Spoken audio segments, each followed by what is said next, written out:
Are you tired of not getting that good sleep you needed? Do you not feel energized whenever you wake up?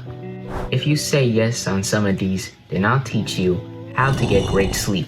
Now, number one, get rid of caffeine in your life. Now, it's surprising on how hard it is considering that guys rely on caffeine to have a normal life, to wake up energized and shit. And I have a question. Why do you rely on caffeine just to be energized? That's kind of weird. What about sleeping? Isn't like the point of sleeping is to rest your whole entire body until you're energized and shit? Now, number two is ASMR.